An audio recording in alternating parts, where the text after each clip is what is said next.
আসসালামু আলাইকুম বন্ধুরা, আশা করি সকলে ভালো আছেন। তো রাবিনা রাফিন ঈগল টিমের সাথে জড়িত দীর্ঘ ৭ বছর যাবৎ এবং এই ৭ বছরের পথ চলা ইতি টেনেছেন রাবিনা রাফিন।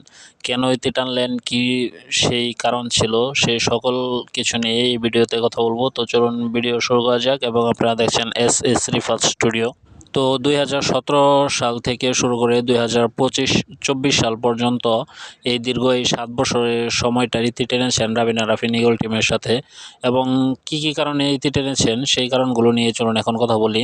তো রাবিনা রাফিন তার ভেরিফাইড ফেসবুক পেজে লাইভে এসে জানিয়েছেন যে সে ঈগল টিম ছেড়ে দিয়েছেন দীর্ঘ ৭ বছর পথ চলার পর।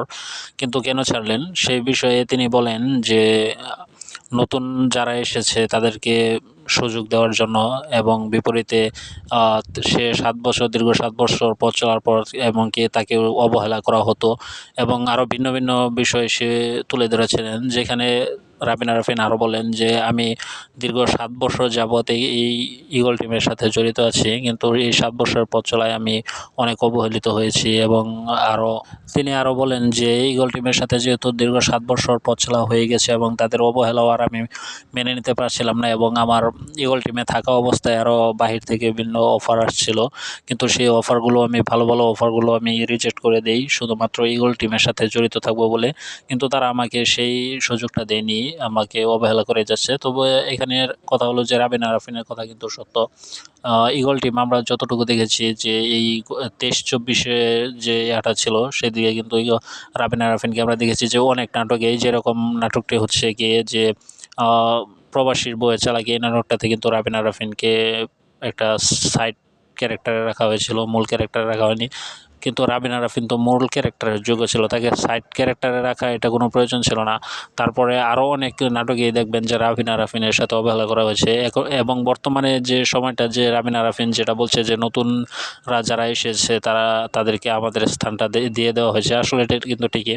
জান্নাতুল মাওয়াকে কিন্তু বর্তমানে ভালো একটা দেওয়া হয়েছে, একটা স্থান দেওয়া হয়েছে, যে স্থানটা কিন্তু রাবিনা রাফিনের পাওয়ার কথা ছিল, সেই স্থানটা কিন্তু তাকে দেওয়া হয়েছে।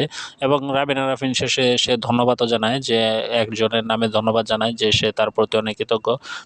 সে তাকে অনেক ভালোবাসতো, মানে কর্মের ইয়াতে তাকে অনেক ভালোবাসতো, এবং আরও বিভিন্ন কিছু জানায়। এবং রাবিনা রাফিন সর্বশেষ তার ভেরিফাইড ফেসবুক পেজে এটিও বলে যে আপনারা আমার জন্য দোয়া করবেন, আমি যেন বাহিরে যেদিকে ভালো কাজ পাই, এবং কি আপনারা যারা আমাকে ভালোবাসেন, তো আপনারা দোয়া করবেন আমি যেন আপনাদেরকে আগের মতোই ভালো ভালো নাটক উপহার দিতে পারি, ভালো গল্প উপহার দিতে পারি, এবং আপনারা সবাই ঈগল টিমের সাথে জড়িত থাকবেন।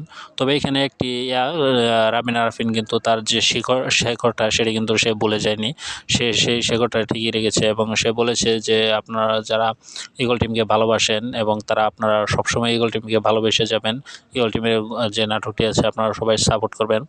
তো এই বিষয়গুলো রাবিনা রাফিন তার ফেসবুক পেজে শেয়ার করে। তো এই বিষয়গুলো আমি আপনাদের সামনে তুলে ধরলাম। তো অবশ্যই এটি একটি দুঃখের বিষয় যে রাবিনা রাফিন সেই ঈগল টিম ছেড়ে দিয়েছে, এটি আমরা আসলে মানার মতো না। তবে শুধু রাবিনা রাফিন নয়, আপনারা যদি একটু ধৈর্য ধরেন তাহলে দেখতে পারবেন যে আরও অনেকে ঈগল টিম ছেড়ে দেবে। এবং কি বর্তমানে যাদেরকে ঈগল টিমের সুযোগ দেওয়া হচ্ছে নতুনদেরকে, আসলে যারা ঈগল টিমকে এই পর্যন্ত নিয়ে এসেছে তাদের মূল্যায়নটা কিন্তু রাখা দরকার ছিল, কিন্তু সেই তাদের মূল্যায়নটি রাখা হয়নি। ঈগল টিমে যে আছে প্রযোজক কোচি আহমেদ, সে কিন্তু তাদের মূল্যটি দেয়নি।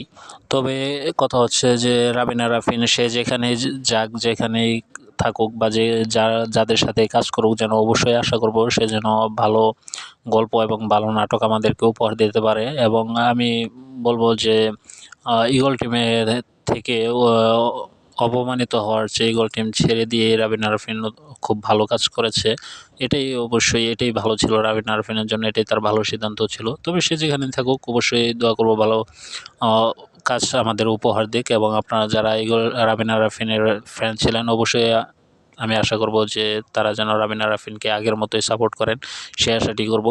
তো এই ভিডিওটি এখানে শেষ করতে চাচ্ছি। তো ভিডিওটি যদি আপনাদের কাছে ভালো লেগে থাকে অবশ্যই ভিডিওতে একটি লাইক দেবেন, এবং পাশাপাশি আমার চ্যানেলে নতুন দর্শক হয়ে থাকলে অবশ্যই চ্যানেলটি সাবস্ক্রাইব করবেন। তো সকলে ভালো থাকবেন, সুস্থ থাকবেন, কথা হবে পরবর্তী কোনো এক ভিডিওতে কোনো এক নাটকের আপডেট বা ভিন্ন কোনো আপডেট নিয়ে। সে পর্যন্ত সবাই ভালো থাকুন, সুস্থ থাকুন, ধন্যবাদ, আল্লাহ হাফেজ, আসসালামু আলাইকুম।